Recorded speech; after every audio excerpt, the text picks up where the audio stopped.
Бұрынғы қазақ байлары халықты қанаушы болған ба? Оларға деген теріс түсінік қалай қалыптасты? Қазақ байлары қандай болған? Белгілі ғалым Ахмет Тоқтабай ру болу үшін қазақта үш нәрсе болуы міндетті дейді.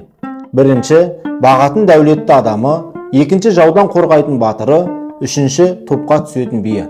Осы негізгі үш элементі болғанда ғана жеті атаға толыстық, жеке ел болыстық деп ту бие сойып, жаңа рудың шаңырағын көтерген. Бай адамдардың қоғамға рөлі зор болған. Тұзсыз тамақ болмайтыны сияқты, бай адамдары жоқ қоғам болмайды. Кезінде қазақ даласына келіп жағдайды көзімен көрген орыс генералы Браневский, қазақтың байлары орыстың богатый сөздің баламасы емес, қазақтың байлары ақыл ойы, рухани жағынан барынша жетіліп, нағыз кемеліне келген адам. Ал жай ғана материалдық құндылықтарды жинаған адамды қазақ ешқашан бай деп мойындамаған деп жазды. Қазақ байлары халқына тек байлығымен ғана емес, ақыл парасатымен, жомарттығымен сыйлы болған. Өйткені олар бай мен кедей арасындағы тепе-теңдікті сақтап, қол астында халықтың әл-ауқаты мен қал жағдайының жақсы болуын бақылауда ұстаған.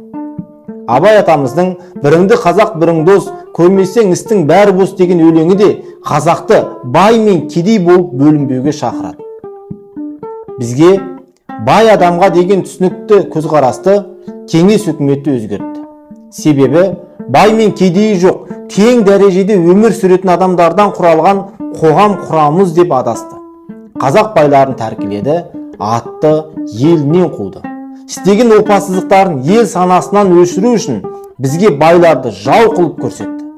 Қазіргі таңда бай десе көз алдымызға алдар көседегі сараң байларды, немесе Ботагөз романындағы ит байларды елестетті. Және Браневский айтқандай, қазақтың байларын емес, сараң богатыйларды шығарды. Бай болу да тектілік, жауапкершілік. Кенесары бастаған көтеріліске де қолдау білдіріп, қазақ газетінің алғашқы шығуына да осы қазақ байлары себепші болған. Құнанбай да байлығын Құдай жолына жұмсап, малым жанымның садақасы деп Меккеде мешіт салдырған.